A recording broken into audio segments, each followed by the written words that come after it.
Hola chicos, buen día.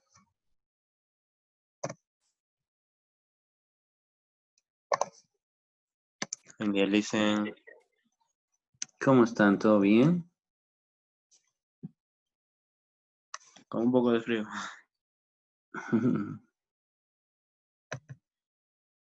Pero creo que hoy no va a ser tanto frío, creo que va a llegar a 24 o algo así. Sí, si no llueve, Licen. ¿Será que llueve? No creo. Anoche llovió un poquitito, así que no sé. Ah, llovió anoche, no sentí nada. Nada de nada.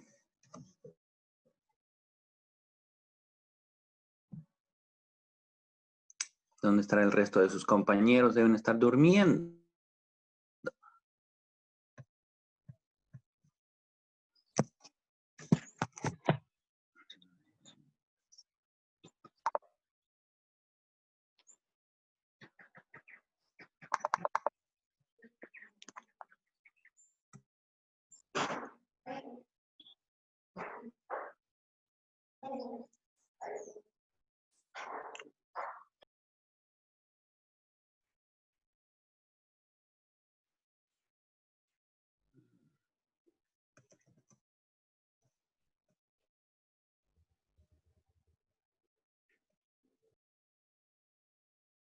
Creo que en el texto estábamos hablando ya del usufructo, ¿no? Sí, Licen.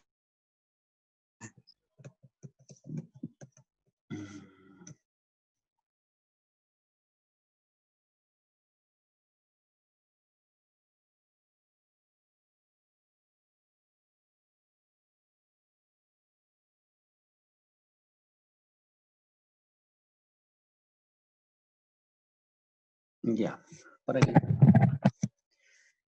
Vamos a acceder a compartir la pantalla.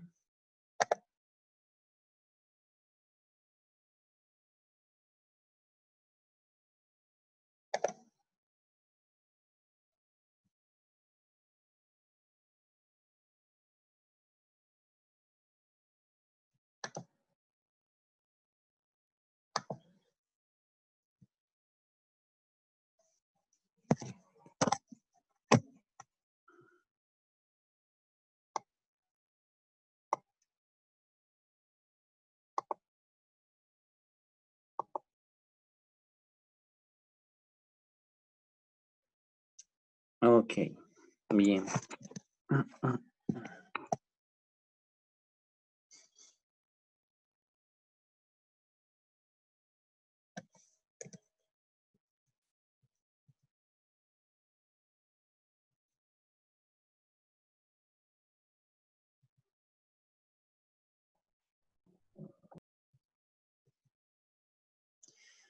Bien, chicos, buen día a todos. Hoy vamos a culminar con una clase más, ya que tenemos algo de material en el texto. Algunos de estos temas ya han sido expuestos por ustedes mismos en las distintas exposiciones, pero para completar esto y para ver si hay algunas dudas antes del examen, pues vamos a avanzar esto. El examen va a ser finalmente la próxima clase, es decir, el día jueves a las 7 de la mañana. Seguramente vamos a ingresar a las 7:10 y vamos a hacer el mismo ejercicio. Tendrán que estar con su hoja lista y preparada, su cámara bien ubicada, ya saben los 3 puntos que me interesa ver. Primero vamos a dar un examen en analógico, es decir, van a escribir ahí en la hoja pregunta, respuesta, y finalmente van a entrar en una segunda etapa ya a plataforma a resolver el examen de forma virtual, que lo tienen que contestar en los mismos términos que el primer examen. Bien, volviendo a hablar sobre el tema del usufructo, ya habíamos hablado de las formas de constituir. Aquí hay una pequeña clasificación del usufructo perfecto y el usufructo imperfecto o cuasi usufructo, donde el perfecto es pues el normal, el común y corriente, ¿no es cierto? Hablando sobre bienes inmuebles o bienes que no pueden modificarse en sustancia, esencia, no son fungibles o consumibles.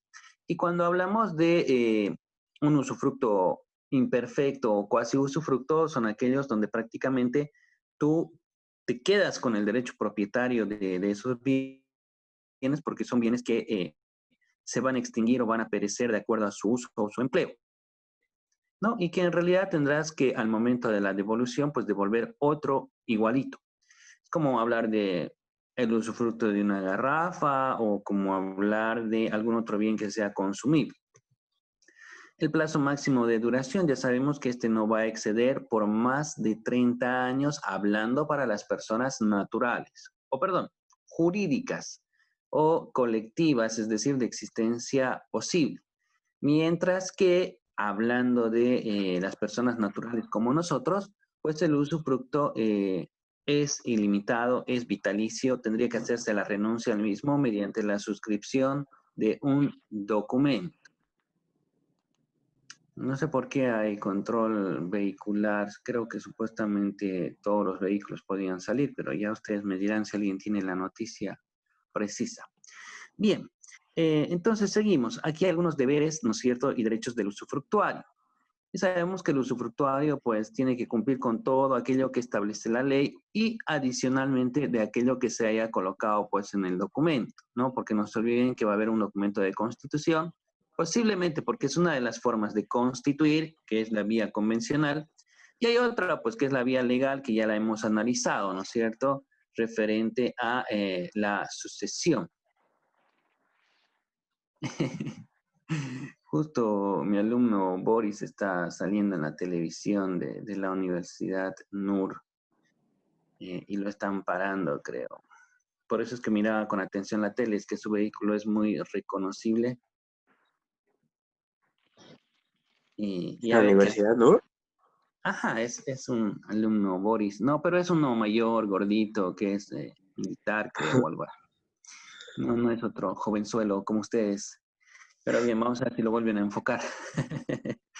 Bien, entonces les decía, se supone que hay que cumplir con los requisitos indispensables que establece la ley, el hecho de que sea constituido de forma convencional posiblemente, mediante documento público o si es en documento privado, será pues con el reconocimiento de firmas y rúbricas, preferentemente que sea en documento público, ¿no? Pese a que no está en el artículo 491 del Código Civil, pues mejor hacerlo nomás en documento público para no tener ninguna duda al respecto sobre el modo de constitución. La norma le establece un requisito de forma porque dice que tiene que ser escrito en documento privado o en documento público. Tendrá que haber pues ya un acuerdo de partes, se verá si se va a hacer el inventario previo, ¿no es cierto? Hay casos en los que están pues exentos de hacer ese inventario, generalmente cuando este se constituye entre familiares, entre padres para hijos, ¿no? ¿Qué más tenemos? Hablando de ese famoso inventario, ¿cuándo no se lo tiene que hacer? Si así lo establecen, por supuesto, no hay una obligación entre padres respecto a los de sus hijos. Asimismo, en aquellos casos donde se haya hecho la venta y la enajenación del bien. Yo soy el propietario, hago la enajenación del bien, la venta en donación, como quiera, y me reservo el usufructo para mí. Es absurdo que hagamos un inventario porque yo era el dueño. ¿Entiende, no? En aquellos a quienes el propietario viene dispensado de ello. Pueden colocar en una cláusula de que el propietario o de mutuo acuerdo de partes ha establecido que no se va a hacer ningún inventario. Por pactos de última voluntad, decir que esto ya ha estado señalado posiblemente en un testamento y hay un ejecutor testamentario que se llama albacea, que es el que va a hacer cumplir estas disposiciones, o los propios coherederos o legatarios que estén ahí como beneficiarios. Quienes hayan sido eximidos por la autoridad jurisdiccional.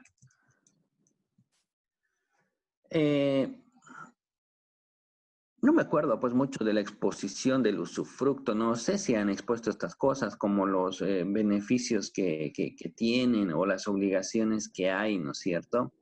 Pero de todas formas, a ver, vamos a dar un pequeño vistazo, ¿no?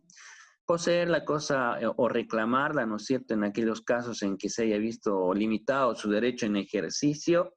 De acuerdo a la doctrina, hasta podrían hacer un proceso de reivindicación si el usufructuario se ve afectado en su derecho propietario, ¿no? bueno, no es derecho propietario, en su derecho real. Pero judicialmente no es posible porque el Código Civil solamente habla que la reivindicación va a proceder para el propietario, ¿no es cierto? Referente a los frutos naturales, pues le pertenecen a él, ¿no es cierto? Por eso es el usar, gozar, disfrutar y no así el disponer. Referente a los frutos civiles, pues va por el mismo sentido. También le van a pertenecer a él desde el momento de la Constitución hasta la fecha de finalización de usufructo. También tiene derecho a ejercer las servidumbres, ya sean activas o sean pasivas, sea él el que da el paso o sea él al que le dan el paso, ¿no es cierto? Seguimos bajando un poco. Algunas obligaciones que vamos a resaltar, bueno, no puede cambiar el destino económico del bien por más que mejore la obtención de los frutos, tiene que mantenerse nomás como se estableció en una primera etapa. No se puede modificar, no puede cortar árboles frutales de adorno, ya en caso de que caigan, pues sí, posiblemente pues puede aprovechar la madera. A reparar por su cuenta algunos deterioros, estamos hablando de gastos ordinarios y no así los extraordinarios, porque esos ya van pues generalmente por cuenta del propietario. Extinción del usufructo, este se puede extinguir por la destrucción de la cosa, desaparece el bien y desaparece el derecho para el propietario, también para el usufructuario. Por muerte del usufructuario, hemos dicho que es un derecho vitalicio y si la persona muere, pues el derecho muere con él, esto no se hereda, ¿no es cierto? Y si hablamos de una persona jurídica, pues que se haya cumplido ya el plazo. Por vencimiento del plazo en su duración, por cesación de la causa que lo originó, por consolidación o confusión, es decir, que sea propietario del usufructuario al mismo tiempo del bien en un negocio jurídico posterior, por no darle uso por un lapso mayor a 5 años y por renuncia del usufructuario. Cuando hablamos del uso y la habitación, hemos dicho que es prácticamente lo mismo. Y sus compañeros también expusieron ya referente al uso y la habitación. El régimen de la publicidad de los derechos reales. Se supone que debería haber una sola institución que se llame derechos reales que se encargue pues de esa función de registro, inscripción, publicidad de estos bienes que son sujetos a registro. Ahora, lamentablemente en nuestro país por cuestiones económicas, falta de dinero, infraestructura y demás, pues derechos reales solamente se encarga del registro y inscripción de bienes inmuebles. Porque debería encargarse también de vehículos, que lo hace la Unidad Operativa de Tránsito, debería encargarse de barcos, lanchas, qué sé yo, que se encarga, imagino, la Fuerza Naval, debería encargarse de las naves y aeronaves, que imagino que se encarga pues la Dirección General de Aeronáutica Civil, y hay una que se encarga incluso del registro de pues las maquinarias, ¿no? Que depende de la gobernación. Pero, bueno, ¿qué cosas o qué registros deberían comprenderse? Inmuebles, buques, automotores, aeronaves, marcas, señales de ganado. Ahí está el SENASAC, por ejemplo, y está también el SENAPI, aunque eso va más con registro de propiedad intelectual, pero debería haber una sola institución. La prenda, pues sí hay, las personas jurídicas y asociaciones, pues sí hay, están registradas en Fundempresa, si no, no existen prácticamente como personas. Hay una excepción en el artículo 66 del Código Civil de instituciones de hecho y no así de derecho. Los derechos patrimoniales en las relaciones de familia. La constitución del patrimonio familiar es una figura que la van a ver en la materia de derecho de familia y que, pues, sí, se inscribe y se registra en derechos reales. Los derechos intelectuales que están en el SENAPI, el tema del comercio público, podría ser Fundempresa, el tema de poderes, ahora la DIRNOPLUS se supone que tiene la obligación, la Dirección Nacional del Notariado Plurinacional, se supone que tiene la obligación de registrar pues todos los poderes y demás cosas, ¿no? La propiedad industrial, decíamos que está en manos de la gobernación, y temas de interdicción, como que el propietario de algo sea un menor de edad o un enajenado mental, pues tendría que estar registrado esto en derechos reales o en las otras instituciones. ¿Qué documentos se deben inscribir? Todos aquellos que tengan pues efectos reales, es decir, la inscripción de una hipoteca, de un usufructo, de cualquiera que tenga que ver con un derecho inmobiliario. Hablamos de un bien inmueble. Aquellos que transmitan el derecho propietario, y hemos hablado de aquellos contratos que denotan el traslado de dominio, compra-venta, donación, permuta, quién sabe, un anticipo de legítima. Aquellos que son declarativos del derecho, una aceptación de herencia vía notarial o una declaratoria de herederos vía judicial, pues tiene que inscribirse y registrarse también. Sobre todo, hablando de bienes inmuebles. Por ejemplo, cuando heredas una empresa en acciones, pues las acciones también tienes que hacer un cambio de nombre de la empresa, ¿no? Y tienes que pagar un impuesto. ¿Qué más tenemos? Aquellos que sean extintivos del derecho, una cancelación de una hipoteca, de una servidumbre, de un anticrético, todos aquellos que tengan que ver con la aplicación o la cancelación de una medida cautelar o precautoria. Formas y efectos de la inscripción, bueno, estas son cuestiones que van más con una cuestión un poco más especializada para los notarios de fe pública, ¿no? Para el derecho notarial, que todavía no es materia, creo, en nuestra universidad. Para solicitar indistintamente la inscripción necesitas, uno, la autorización del notario. La autorización significa que el notario dé curso al documento, que lo firme, lo refrende, eso se llama autorizar. El que transmite el derecho, se supone que ahí tiene que estar pues los antecedentes del anterior derecho propietario. El que lo adquiere, datos generales de ley del que lo está adquiriendo. El que tenga la representación convencional de ellos en caso de que se esté haciendo mediante un poder notarial. Y el que tenga el interés pues de asegurar esta inscripción. Se supone que tendrá que contener mínimamente, bajo pena de nulidad, pues la fecha de presentación de los títulos y documentos, la naturaleza, la situación, superficie, es decir, medidas y colindancias, si es un bien inmueble, la naturaleza, el valor, la extensión sobre que recaen, ¿no es cierto?, estos bienes. ¿Qué más? Los documentos que van a ir adjuntados a la fecha de su inscripción y las generales de ley, pues, para dar la publicidad referente al derecho propietario del nuevo adquiriente. ¿Qué son los títulos supletorios? Es decir, ¿qué va a pasar si tú pierdes tu título de propiedad? Bueno, ese título de propiedad lo puedes obtener donde un notario de fe pública en un segundo traslado, se llama ahora, o segundo testimonio. Asimismo, si por algún motivo tú perdiste tu título de propiedad y donde el notario se extravió, se incendió, robaron, hurtaron, se lo comieron los ratones, pues también puedes ir a las oficinas de derechos reales a pedir una copia que te puedan certificar cierta autenticidad, el cual va a valer como título porque se ha extraviado, pues definitivamente la raíz de ese documento.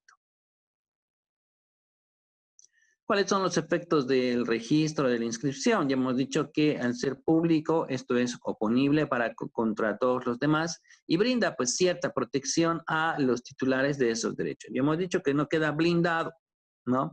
Hay que hacer un ejercicio pleno de ese derecho, hay que cuidarlo, hay que sentar soberanía, como quien dice, para que el mismo no se pierda.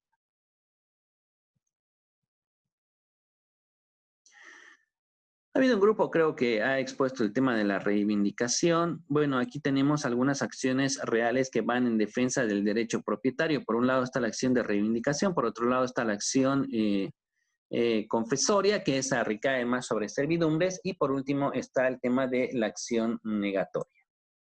Para la acción de reivindicación, requisitos fundamentales, que el que vaya a promover el proceso sea pues el titular de ese derecho.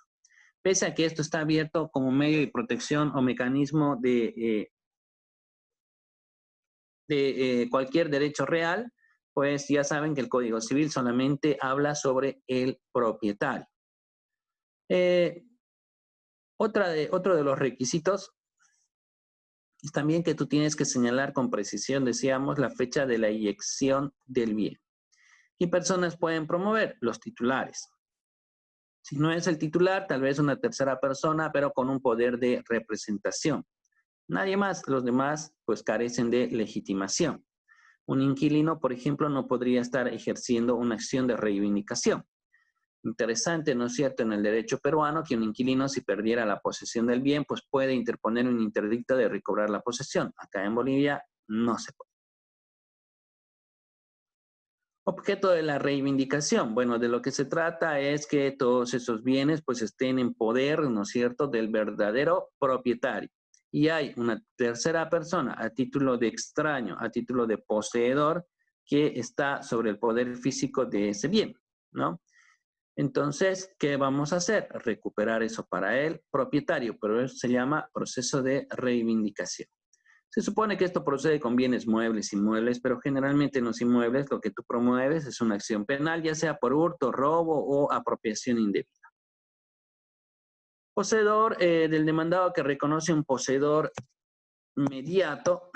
Bueno, en este caso estamos hablando de que hay otra persona. O sea, he perdido yo la posesión de mi bien inmueble que es de mi propiedad. Cuando voy ahí aparece otra persona y él dice que es un inquilino, o sea que técnicamente no tiene legitimación y en realidad tendría que yo estrellarme, ¿no es cierto?, contra la persona que lo puso a él, el supuesto propietario que le dio en alquiler el bien. ¿Cuál es el poseedor ficto? Cuando el poseedor verdadero esté inventando esa historia, se esté haciendo pasar por inquilino de alguien más, siendo que no es inquilino de alguien más, sino que solamente lo hace para dificultar, ¿no es cierto?, el proceso en adelante. El heredero del poseedor ya sabemos que tiene todas las potestades y facultades de poder ejercer, pues, los interdictos que van en defensa de la posesión como simple poseedor o heredero de un poseedor, ya que el Código Civil reconoce, pues, la sucesión en la posesión, ¿no? La misma se puede transmitir por causa de muerte, y ya lo hemos visto también. Por otro lado, tenemos el desarrollo de los últimos derechos reales. Ya estamos hablando de los de crédito y garantía, es decir, hipoteca, prenda y anticrético. Los derechos de garantía, bueno, se supone que estos están pues para afianzar, ¿no es cierto?, el cumplimiento de una obligación. Por un lado tenemos lo que sería la hipoteca. Y sabemos que la hipoteca es un derecho real que recae sobre cosa ajena, que en realidad es de crédito o de garantía. Es decir, prácticamente constituye pues como una carga o una obligación. No vas a entrar tú en posesión de ese bien, ¿no es cierto? En realidad, esto va a afianzar el cumplimiento de una obligación en general. ¿Cuáles son las características? Sabemos que es un derecho real, sabemos que goza, ¿no es cierto?, de esos derechos de preferencia y persecución. También sabemos que esto recae sobre bienes muebles e inmuebles, ¿no es cierto? ¿Qué cosas pueden ser hipotecadas? Pues se puede hipotecar los bienes inmuebles, los muebles también, el usufructo, ¿no es cierto? Hay muchas disparidades sobre si el usufructo puede ser sujeto a embargo, ¿no es cierto? O a una hipoteca judicial. Yo, en lo particular, no comparto lo que dice en este caso el libro. En mi criterio, el usufructo no podría ser sujeto de hipoteca. Los bienes muebles que por supuesto sean pues sujetos a registro, de lo contrario, ¿cómo podríamos hablar de una hipoteca? Es que esto tiene que estar registrado en una institución pública para que surta efectos. Entonces, si yo tengo, qué sé yo, una joya de gran valor que valga $7,000 y quiero darlo en hipoteca, pues no procede porque ¿dónde voy a inscribir eso?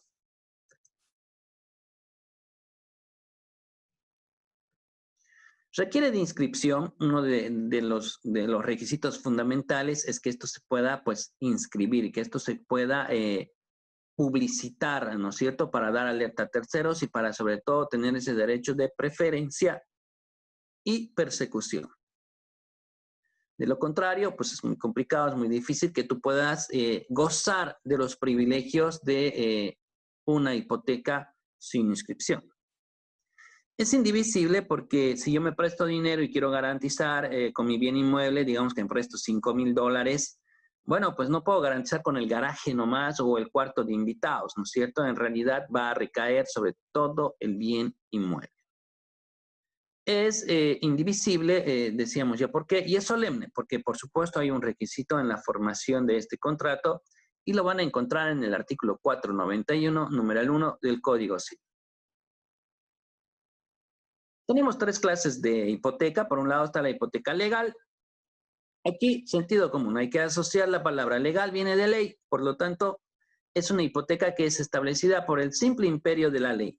Si yo no pago asistencia familiar a mis hijos, pues por imperio de la ley mis bienes van a quedar embargados e hipotecados, ¿no? Esa es la hipoteca legal. La hipoteca judicial, esta es distinta, ¿no? De repente algún cliente me da a mí unos $50,000 para hacer un gran proceso y el proceso nunca lo inicio, no lo hago y me están cobrando pues la devolución. Primero me van a hacer un proceso ordinario seguramente de resolución de contrato por incumplimiento y como consecuencia va a salir que yo tengo que devolver el dinero y si me he gastado el dinero pero tengo mi casa, pues producto de ese proceso judicial me van a hipotecar mi casa. Y por otro lado está la hipoteca voluntaria. La hipoteca voluntaria es aquella que hemos realizado de forma voluntaria, es decir, de forma convencional, es decir, por la suscripción de un contrato. Y como he realizado la suscripción de un contrato, pues ni modo, ya la casa estará ahí hipotecada. Hablando de la hipoteca voluntaria, sus formas de constitución, tiene que ser de mutuo acuerdo entre las partes, todo tiene que estar en el documento, no puedes hacer accesoriamente la hipoteca o que no conste por escrito. Las condiciones para la validez del contrato es que este sea claro, sea preciso y se identifique sin lugar a dudas cuál es el bien que se está dando en garantía, la suma sobre la cual va a recaer y la forma se debe otorgar necesariamente en documento público.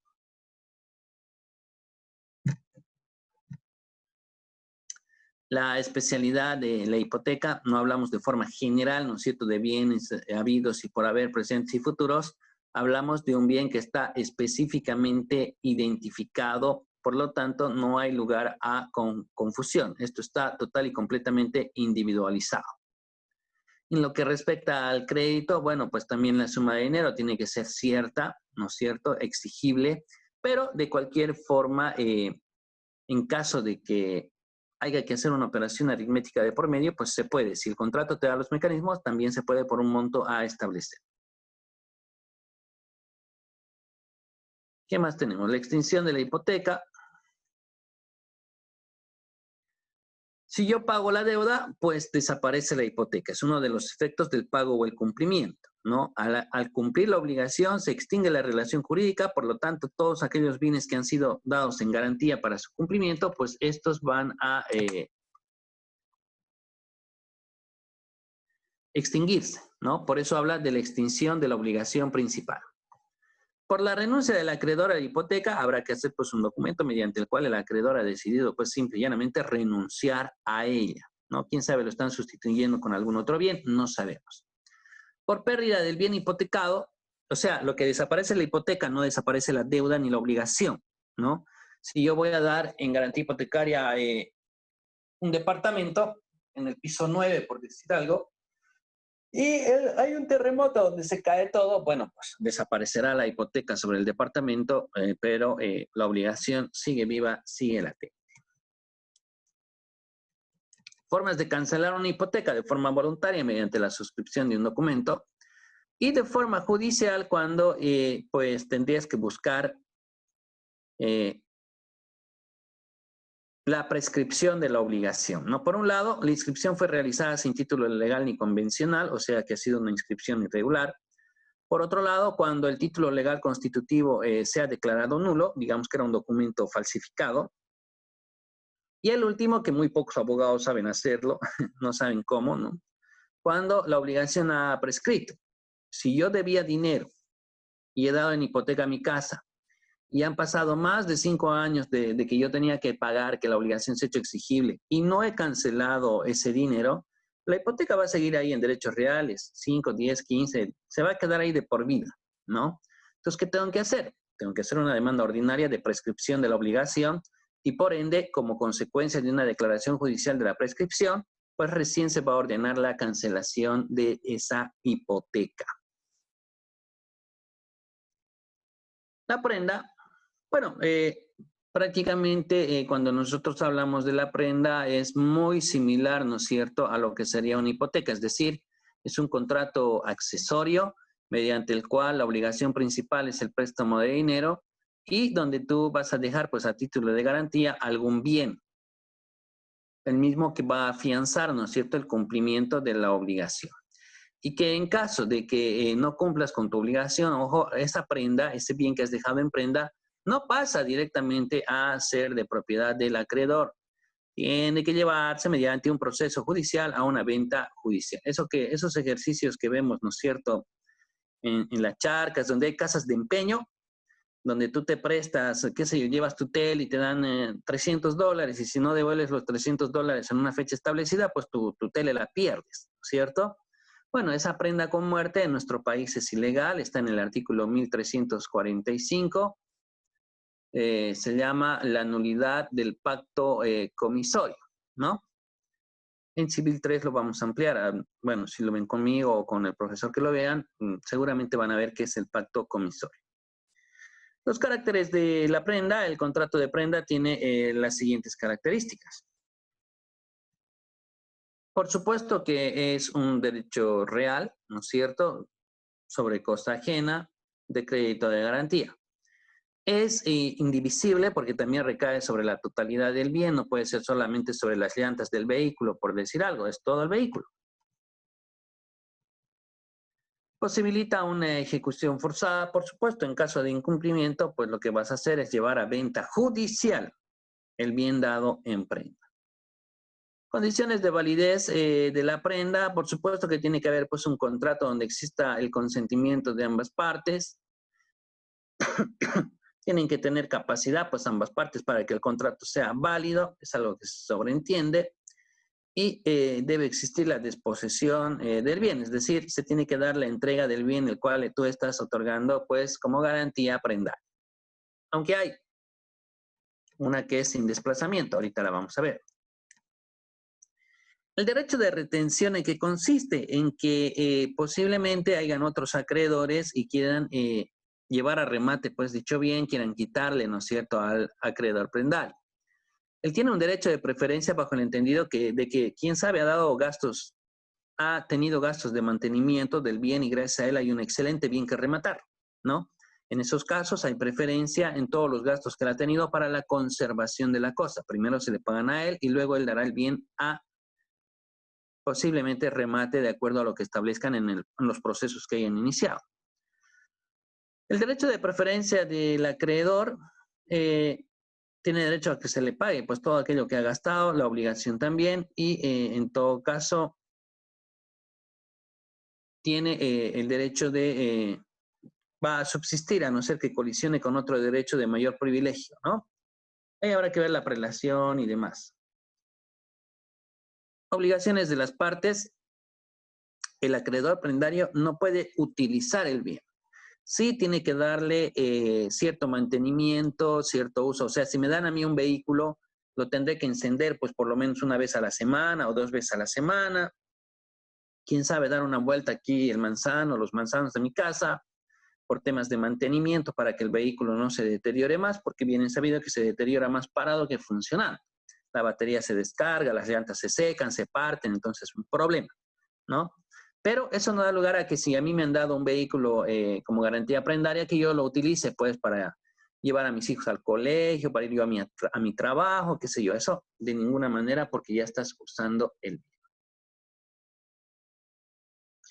Se supone que el acreedor prendario tiene que cuidar el bien, ni siquiera como dice ahí, porque eso está mal, ¿no? Dice, lo tiene que cuidar como si fuera suyo. No, no ese es el parámetro. El parámetro del buen pater familias es cuidar mejor que si fuera tuyo, ¿no? Porque qué tal si yo soy una persona totalmente despistada, irresponsable, ando dejando, tirando mis cosas, no voy a hacer lo mismo con el bien recibido en prenda. Por eso se dice que lo tengo que cuidar mejor que si fuera mío. Por último, también hay la obligación de devolver, ¿no es cierto?, el bien una vez que el acreedor, bueno, el deudor haya cumplido con su obligación. Además de los gastos de cancelación de dicha hipoteca o En el anterior caso, hablando de una hipoteca. Aunque eso se pagan a partes iguales, ¿no? La constitución de la prenda y su objeto, bueno, tenemos que existe una prenda que es denominada una prenda sin desplazamiento. La prenda sin desplazamiento es aquella que se realiza sin la entrega del bien, ¿no? Como si me dieran a mí un crédito y voy a dar en garantía prendaria mi vehículo, pero no dejo mi vehículo en poder del acreedor, sino que lo sigo yo conservando. Y seguramente lo voy a conservar porque lo voy a trabajar el vehículo para ir pagando la deuda, ¿no? Esa es una prenda sin desplazamiento. ¿En qué caso se puede dar esto? En el agro, ¿no es cierto? Agricultores, ganaderos, con los instrumentos o los medios de producción que ellos tienen, pueden darlos en prenda, pero sin desplazamiento. El hotelero sobre los muebles que maneja material de su explotación, o sea, si hay un dueño de hotel y hay bienes que a él ha dado en prenda, pues los puede conservar él mismo porque con eso pues va a dar el tema del hospedaje, ¿no es cierto?, o habitación para que las personas puedan usar esos bienes. El industrial sobre las materias primas y elaboradas en su industria, habrá que determinarse, ¿no es cierto?, en género, calidad y peso. Se supone que también él trabaja y gana con eso, ¿no? La prenda sin desplazamientos tiene que ser creada sí o sí por documento público.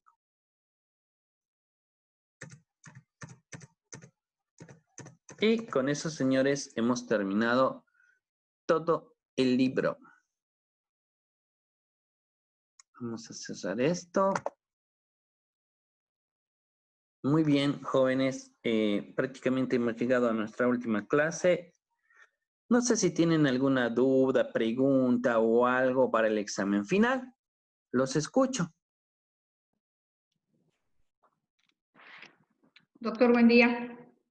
Buen día, señora Matilde. Buen día a usted y a todos. Estaban Mire, esperando, creo, las salteñas, los compañeros. No sé, dice que usted se ha comprometido. No mintió, no mintió. ¿qué ¿Qué vamos dice, a señora hacer? Matilde? No hubo Yo estaba cabeza. esperando. Yo estaba esperando. El delivery. El delivery, yo llegando a mi casa ahí hoy día en la mañana. Ay, madre mía. Uy, Va a salir más caro el delivery que la salteña que van a claro. comer. Cuando volvamos a clase, si el Señor permite, estamos ahí, ya yo voy a invitar a la salteñita. Pero ahora, pues, Chicos, como está se va a chive. cortar la comunicación. Vamos a hacer una comunicación más para dudas y preguntas y de Ya, ahí... ya, doctor. Ok, le dicen. Ya, ¿Ya? doctor, ¿Entramos en el ya. mismo link, dicen? No, les voy a enviar otro.